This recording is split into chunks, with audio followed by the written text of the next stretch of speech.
distinguished guests, ladies and gentlemen,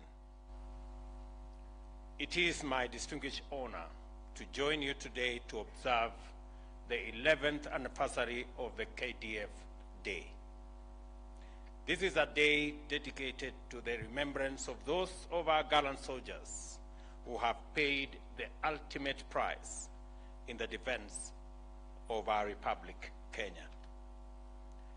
We pay homage to the bravery of our warriors in defending and protecting our sovereignty, territorial integrity in diverse engagements. As Commander-in-Chief, I note with approval that the theme of this year's KDF Day is, and I quote, soldier-centric approaches towards the upscaling of mission readiness. End of quote. Indeed, this underpins the sense of duty that the troops continue to exemplify. Our freedom and sovereignty are hard-won products of great sacrifice that we must always guard with utmost vigilance in honor of those who sacrifice for it and in order for us to achieve sustainable development. Our territorial integrity relies on our defense forces, and its members must therefore always be prepared for every exigency with the requisite tools, capabilities, and motivation. The tip of the nation's spear has always been and will always remain our troops, be they on land, in air, or at sea. The government commits, and the government commitments in this regard will remain paramount, and we will continue to invest in our men and women in uniform through the provision of training and education, complemented by the acquisition of relevant weapon systems, equipment, and guaranteeing access to medical care that is holistic, that is reliable, and effective. The KDF must remain thoroughly professional in order to secure the nation against all threats by offering credible deterrence and also stay robust enough to engage any threat to Kenya's national security and interests. Having been recently briefed on aspects of research and development undertaken by the KDF, some of which were showcased at the just concluded Nairobi International Trade Fair, I look forward to seeing more innovations from the military family. It is desirable that the solutions out of your laboratories and workshops are not exclusively focused on defense and security. I urge you to also seek to address human security needs of the citizenry, like food security and affordable housing.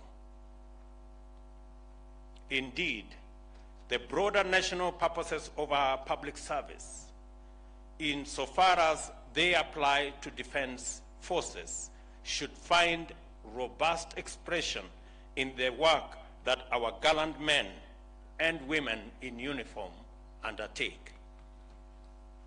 I am delighted to observe that you have seized the opportunity of engaging with the citizenry as a platform to articulate our collective aspirations and give the best expression to our national values and principles of governance.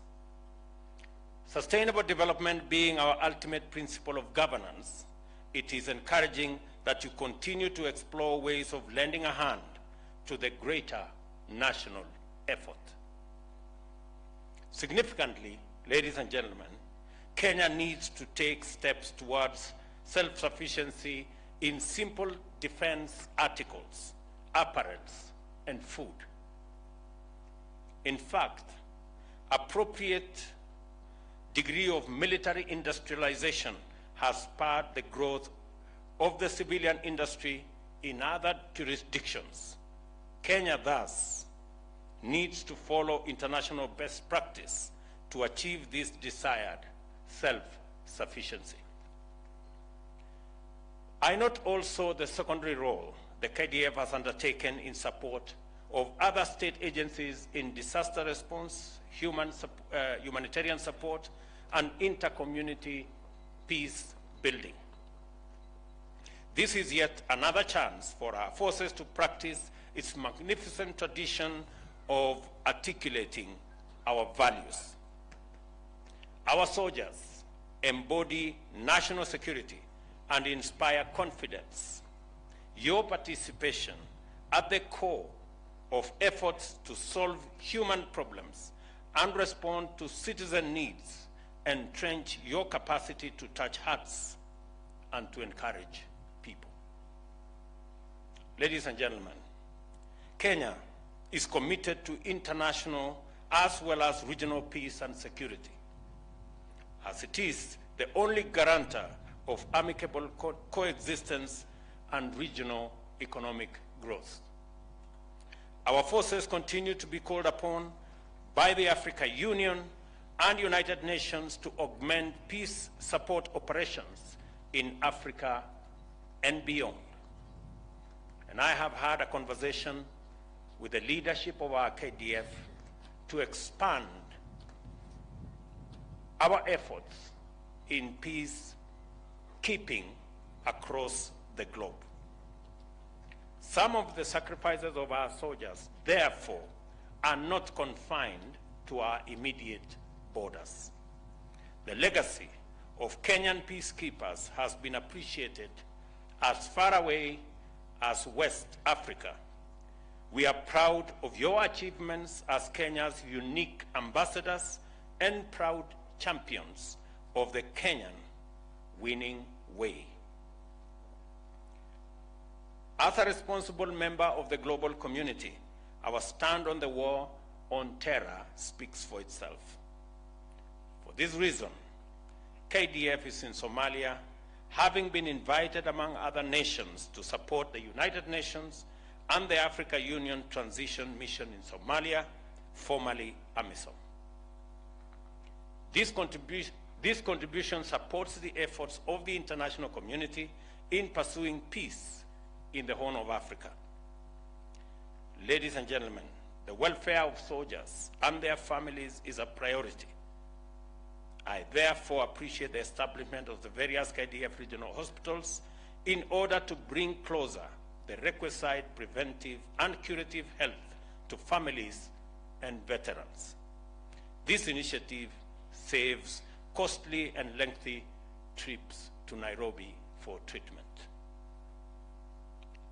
Ladies and gentlemen, as I conclude, I take this opportunity to rally our distinguished citizens to maintain the noble tradition of honoring the service of all our men and women in uniform, and in appreciating the heroic sacrifices they are called upon to make for us to live in peace and in freedom.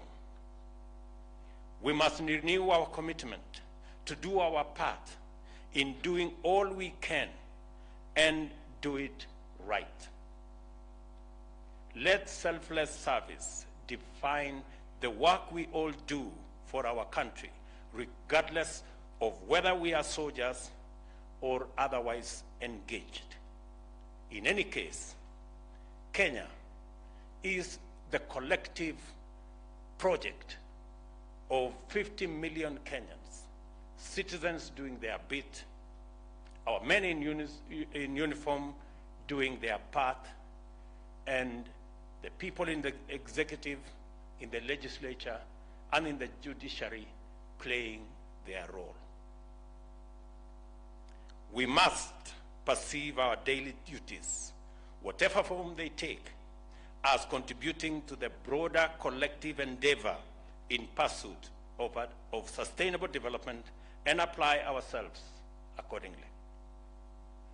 Every day in Kenya should be a day of work and service, and every moment a celebration of patriotism.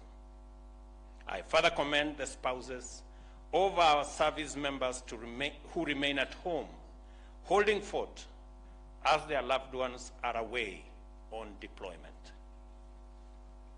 Their work is silent, away from sight, with absolute loyalty and dedication to keep families together, thereby sustaining an indispensable support network to our officers. It is this affirming and nurturing network of loved ones which again become primary caregivers to those of our personnel who may, unfortunately, suffer critical war trauma, whether physiological or psychological, and their support is vital for healing and strength.